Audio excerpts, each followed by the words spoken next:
The conversation around this offseason has been emotionally exhausting for anyone who follows this team closely, because expectations were set high very early, and the way everything unfolded forced fans to confront a reality that did not match what many had envisioned. There was a genuine belief that at least one massive superstar bat would arrive. Someone who could reshape the lineup and change the narrative heading into the new season. When names like Kyle Tucker and Bo Bichette were constantly linked to the Blue Jays, it felt less like wishful thinking and more like a logical progression for a franchise that had already shown a willingness to spend and compete. That belief made the eventual outcomes hit harder, because once the first domino fell, it became easier to read the rest of the picture. The moment Kyle Tucker signed elsewhere, there was a sinking feeling that went beyond missing out on a single player. It felt like a signal that the entire direction of the offseason was about to shift. For many fans, that signing quietly closed the door on the idea of Bo Bichette remaining in Toronto, even before anything became official. The two situations were emotionally connected in the minds of supporters, and once Tucker was off the board, it felt inevitable that the team was about to lose a cornerstone without landing the type of offensive replacement everyone had been hoping for. That sense of inevitability created frustration, disappointment, and a lot of internal debate about what this roster would now look like. Seeing Bo Bichette land with the New York Mets added another layer of mixed emotion. On one hand, it is undeniably painful to imagine a player who meant so much to this franchise wearing another uniform. He was a face of the team, a symbol of the competitive window, and a player many fans assumed would be part of the core for years to come. On the other hand, there was a strange sense of relief in knowing he would not be lining up against Toronto over a dozen times each season as part of a division rival. If you are going to lose a player of that caliber, facing him only in a potential World Series matchup is far easier to stomach than seeing him haunt you all summer. After the initial shock faded, a more measured evaluation of the roster began to take shape. Despite losing the dream scenarios that had dominated off-season discussions, this is still a very strong baseball team on paper. By several analytical measures, including overall roster value and wins above replacement, the Blue Jays remain among the better teams not only in the American League, but across Major League Baseball. That does not erase the sting of missing out on elite offensive talent, but it does reframe the conversation. This is not a team that suddenly fell into mediocrity. It is still a club built to compete, even if the path to doing so looks different than many expected. The hardest part to accept is that there is no true replacement for the bats that were imagined. You cannot simply plug in someone else and expect the same level of production that Kyle Tucker or Bo Bichette would have provided in the heart of the lineup.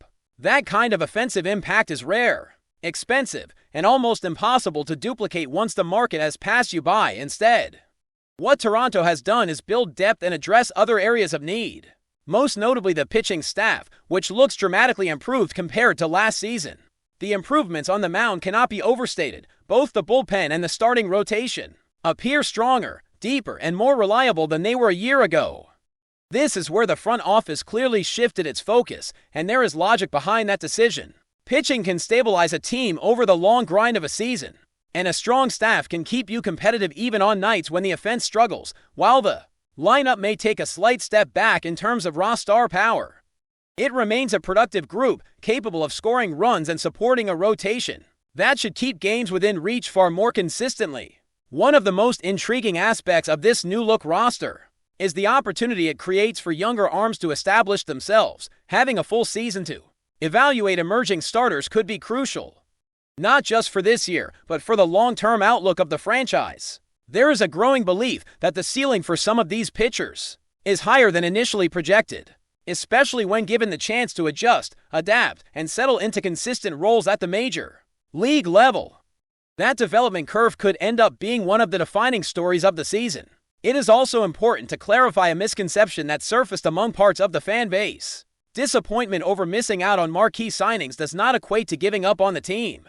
Critiquing the offseason does not mean abandoning belief in the roster. There is a meaningful difference between acknowledging lost opportunities and declaring the competitive window closed. This team still has talent, still has depth, and still has the ability to win a lot of baseball games. Appreciating the moves that were made does not require pretending that everything went perfectly. The reaction to the Kyle Tucker signing, in particular, was shaped by the context surrounding it. Once the Dodgers entered the picture with an astronomical annual value, It became clear that Toronto was operating within a different financial and strategic framework. That type of contract was not just aggressive, it was precedent-setting, and it highlighted how quickly the market has escalated in recent years. Deals that once seemed unthinkable are now becoming reality, driven by star players seeking flexibility, massive short-term value, and the ability to re-enter free agency while still in their prime. This evolving contract landscape explains a lot about why players are making the choices they are.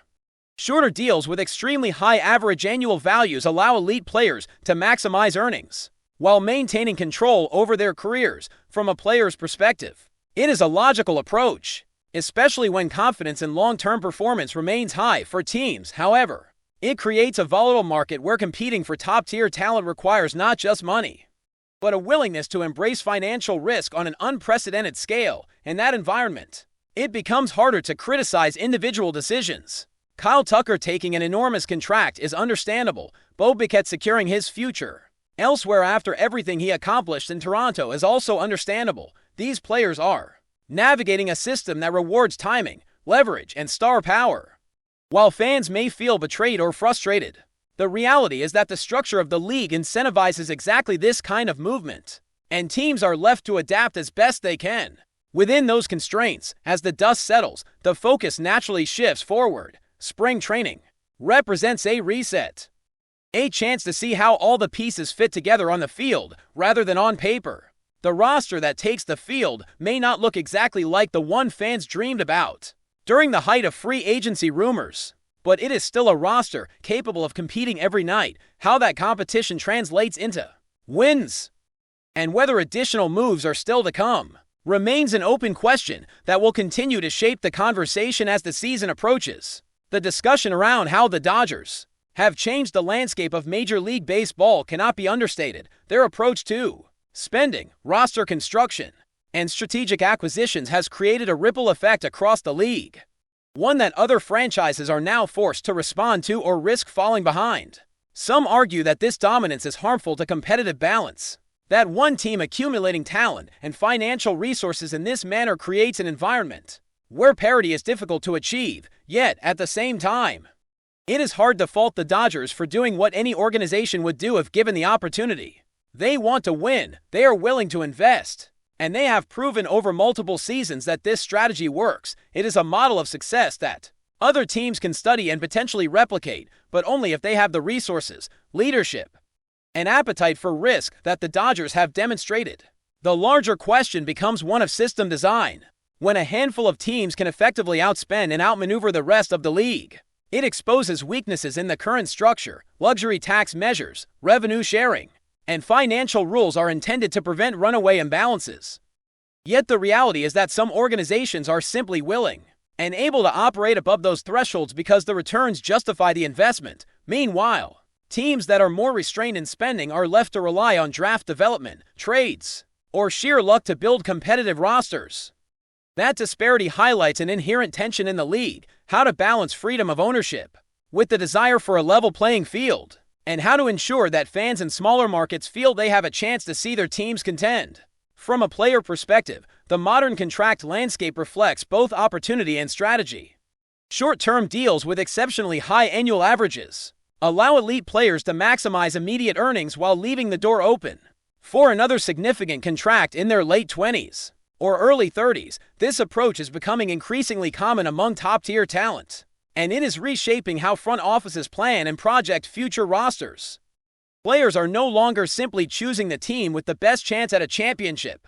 They are weighing financial security, long-term career strategy, and the quality of the supporting cast around them. That multi-dimensional decision-making adds a layer of complexity to roster construction that teams must navigate carefully. At the same time, the Blue Jays, along with other teams that are competing at a high level, must consider both the short-term and long-term implications of their moves. Losing out on elite players like Kyle Tucker and Bo Bichette is difficult, but the organization is still positioned to be competitive. Their investments in pitching depth and supporting talent show a commitment to building a balanced team capable of weathering the ups and downs of a full major league season.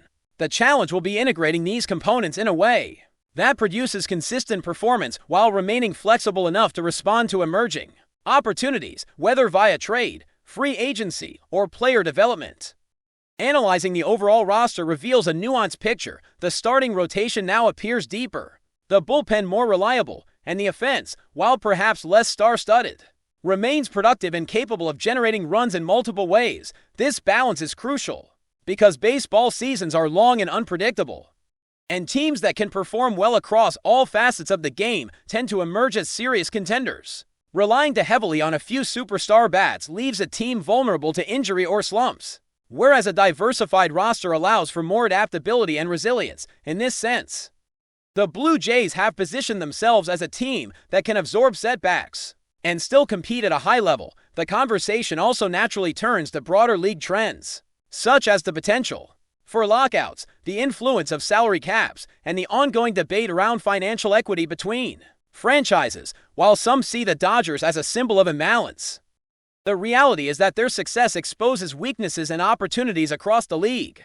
If only a small number of teams are willing or able to spend at the highest levels, then others must innovate in player development, analytics, or strategic trades to remain competitive. The league is facing a complex ecosystem where financial power, talent acquisition, and long-term planning intersect, and teams must adapt to maintain relevance for fans. Navigating this landscape requires balancing emotion with perspective. It is easy to become frustrated when favorite players depart, or when rivals acquire elite talent, but understanding the larger context can temper those feelings. Teams are operating within a competitive market, and players are making rational decisions to maximize career potential. Fans may not always agree with these outcomes, and the emotional investment is real, but the structure of the sport dictates that movement and change are inevitable parts of the narrative. The challenge for supporters is to continue engaging with the team while adjusting expectations to align with reality. The Dodgers' success also emphasizes the importance of organizational culture and leadership. They have demonstrated an ability to identify opportunities, make decisive moves, and leverage resources effectively. That combination of vision, execution, and financial muscle creates a standard that other teams may strive to emulate. But replication is not straightforward. It requires the right mix of talent evaluation, managerial insight, and willingness to take calculated risks, which makes their sustained success all the more impressive. Observing how other franchises respond over the next few seasons will be fascinating, as it may lead to a reshaping of competitive dynamics in the league. But before we move forward, don't forget to join our channel and give this video a like. Your support helps us keep delivering the latest news about the Los Angeles Dodgers. We'd love to hear your thoughts on the news, so drop a comment below. A bombshell has shaken the baseball world as whispers emerge from Los Angeles. Shohei Ohtani, the two-way sensation of the Dodgers, is reportedly issuing a shocking ultimatum. Sources close to the team claim that Ohtani has privately warned management that if PETE Alonso, the power-hitting first baseman from the New York Mets, joins the Dodgers, he will immediately request a trade. The news has ignited a firestorm among fans and analysts alike, as Ohtani has long been celebrated not only for his unprecedented skills on both the mound and at the plate, but also for his calm, team-first demeanor. The idea that he would leverage his presence against a potential acquisition is sending shockwaves through Major League Baseball circles. It's rare to see a player of Ohtani's stature issue a public or private ultimatum, says one unnamed executive. This could change the dynamics of free agency and team strategy moving forward. Speculation is already rampant about the motivations behind Ohtani's stance. Some insiders suggest that he views Alonso as a direct threat to his spotlight, believing that two marquee stars vying for headlines in Los Angeles could disrupt the chemistry that has made Ohtani a fan favorite. Others argue it might be a tactical move, intended to give Ohtani more influence over roster decisions or to protect the team culture he has helped cultivate. Regardless, the rumor has sparked intense debate online, with fans split between defending Ohtani's right to voice concerns and criticizing what they see as an unnecessary power play. Meanwhile, the Dodgers front office is reportedly treading carefully, while they have yet to comment publicly. Sources hint that internal discussions are underway to gauge Ohtani's seriousness and potential fallout. If true, the implications for both Ohtani and Alonso could be enormous, potentially reshaping trade talks, free agency strategies, and even the Dodgers' long-term ambitions.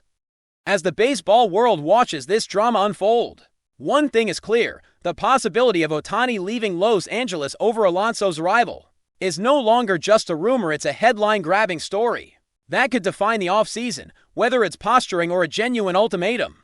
The Dodgers are at a crossroads, and the next moves could reverberate across the league for years to come. That's all for this update. If you enjoyed the video and want to stay up to date with exclusive news about the Los Angeles Dodgers, be sure to subscribe to our channel and hit that like button. We always appreciate your comments and feedback.